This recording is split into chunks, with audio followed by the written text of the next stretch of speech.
everyone. Perry here with another interview in Park City. We are at the Kia Supper Suite. Big thanks to Kia for making these interviews happen. Right now, we're talking about the movie Spree with the folks behind the film.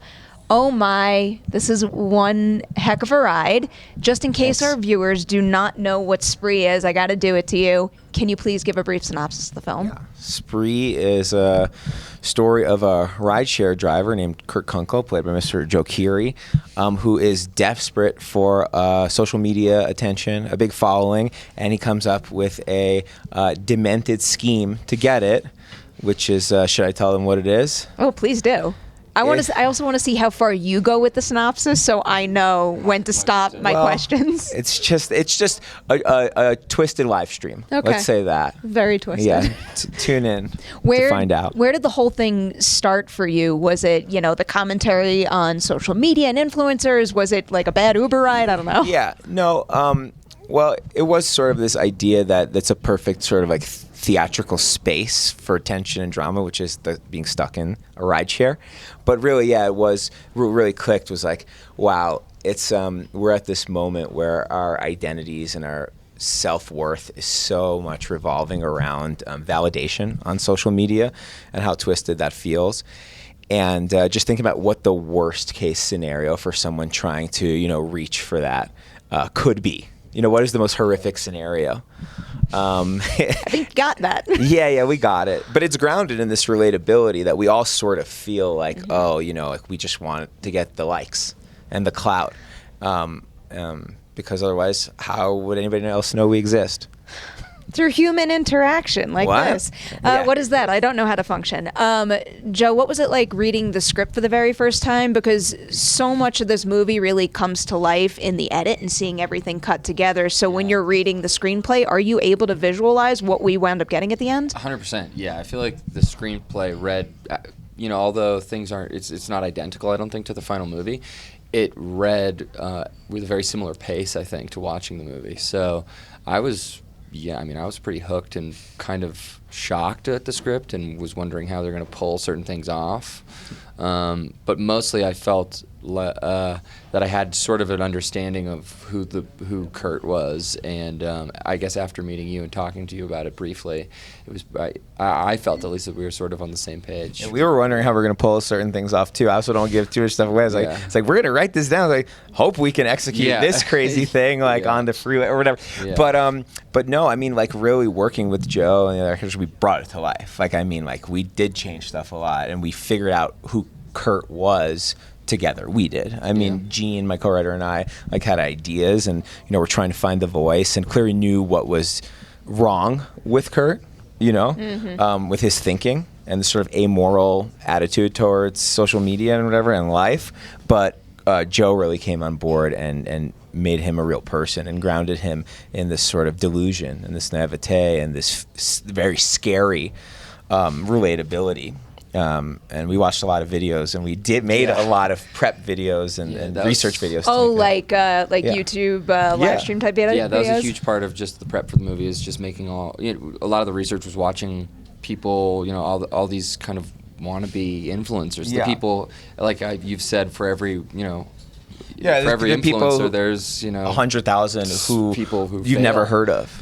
Who still are posting 20 times a week and have 7 followers. Did working on this movie make you guys rethink how you use social media? Because it's like the first thing I did when I walked out of the theater was check my Twitter feed and start liking things. And I'm like, oh, and call an Uber probably. See what's happening right now. Yeah. I think so. I think but through the process of the film, I guess.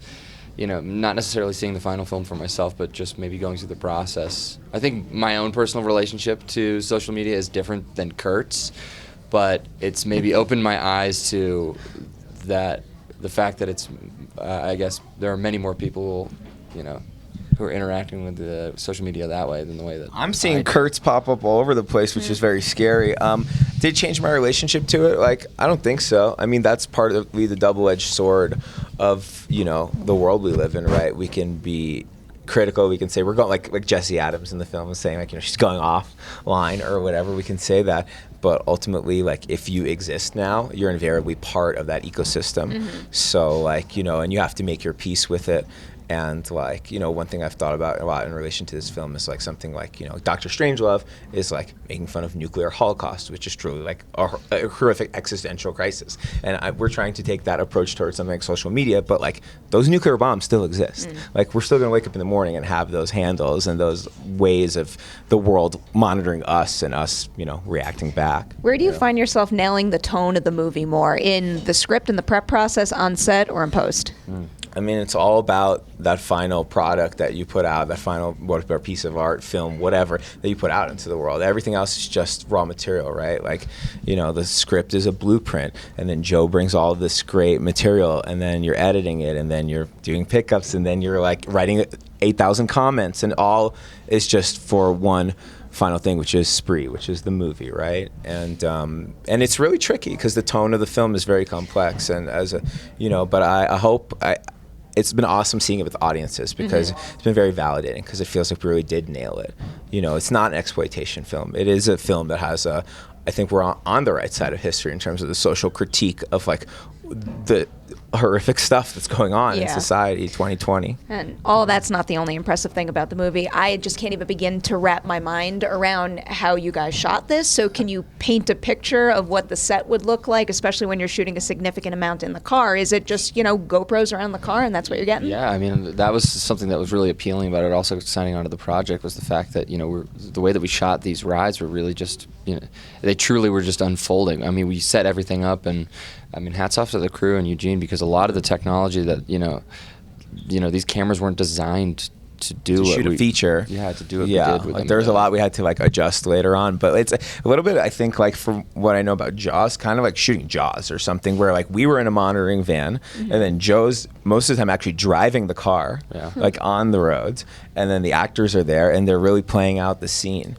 you know, and then I'm He's interacting on a walkie-talkie with a walkie, playing, and we have monitors. We had like, you know, sort of wireless monitors that we could, if we were close enough and weren't in frame, could actually see and hear everything that was going on. But a lot of times I'm just kind of tailing this like van, but like also kind of staying far enough away so that the dash cam doesn't actually, you know, capture it. It can kind of mess up a lot of the shots, honestly. If you're seeing the same van all the time. So how much of screen time are you shooting in one take? Like 30 minutes, but we probably do like, you know, 3 or 4 takes. Okay. Yeah, we kind of plan these routes, and then we drive the routes and do the scene, and then stop, and then drive the route and do the scene. We'd plan the 30-minute routes, and then you'd be like, okay, we know that he has to hit this stop sign here, and then we'd be like, okay, we're 2 blocks away from the stop sign, so I get into that part of the scene. And Joe and the other actors were just such professionals. Even though they were doing so much improv, they'd know where those beats were, and they'd hit them faster based on where they're. It's really amazing. I mean, saying out loud what you've accomplished is so honestly, amazing. But it made it so easy though, because like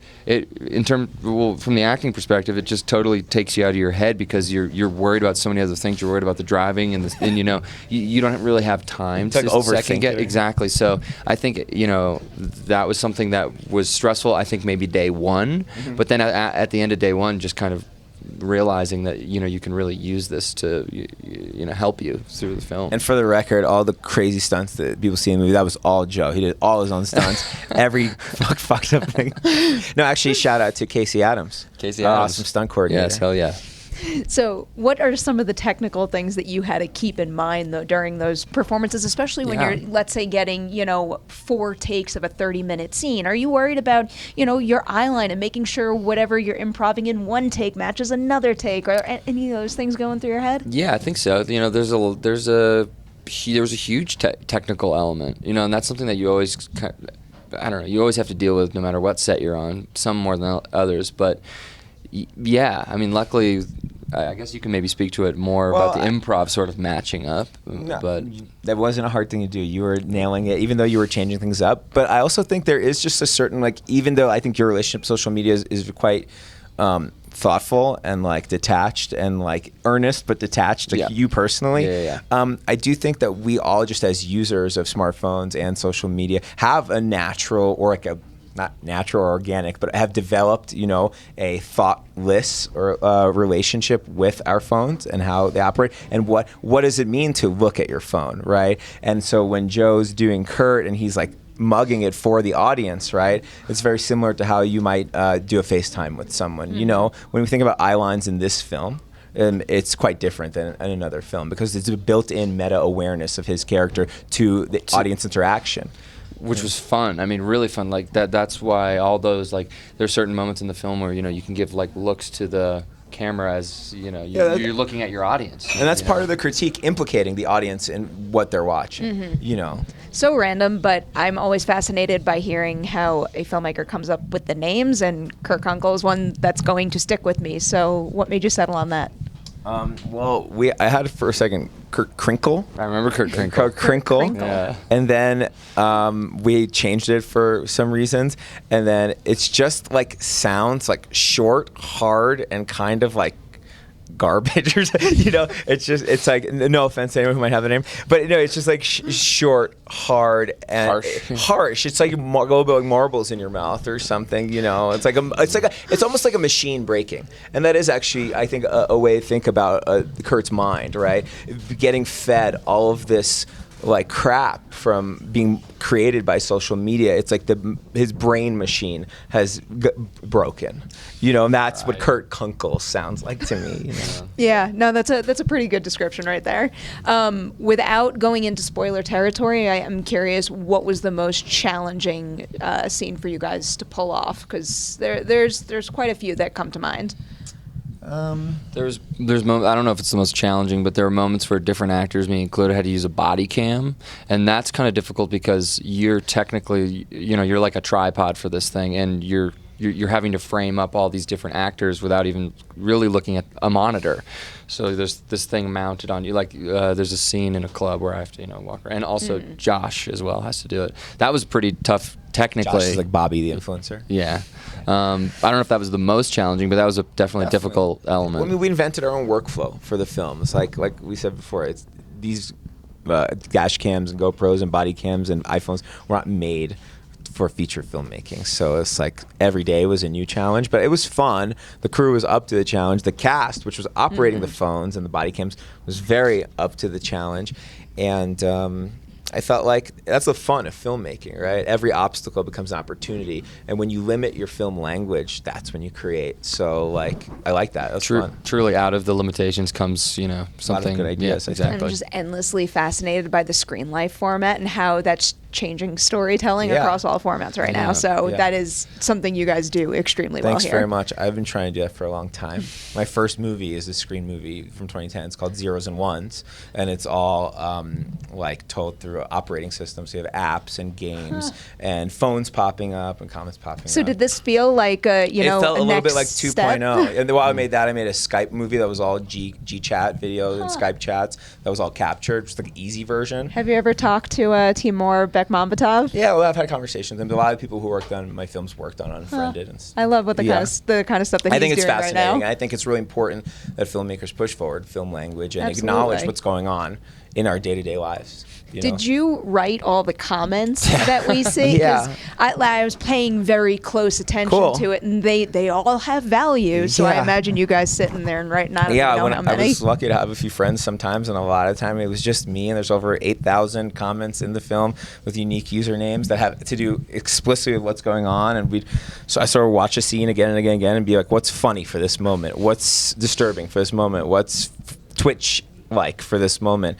and do it. And I'm glad. It seems like people really dig that. So. It works. It works very well. Thanks. I am curious about what you're thinking in terms of distribution for this. And I know that's a tough thing to talk about when you're probably working to get that right now. But, where do you want this film to live? Because screen life's a different thing, where I can understand if you have the intentions of having it screen on the big screen, but it's also something that could easily live on the computer. And also going after that particular audience, it feels like, I don't know, a very appropriate thing to reach the max of Gen Z on streaming. Yeah. I mean, I think a movie like this, I don't want to get ahead of myself. Yeah. But I've seen it with 3 audiences now. I would say different types of audiences, like a midnight screening, a screening outside of Park City situation, and kind of the opening night screening, and the reaction has been on the big screen really great.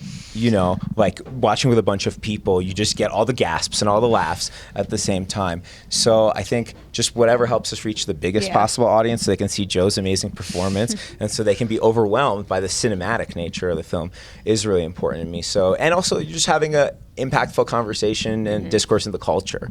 So I think as many people as possible that could see the film would be the best distribution. I feel like there has to be some sort of scenario where you can live stream the film so the viewers can interact. I don't know.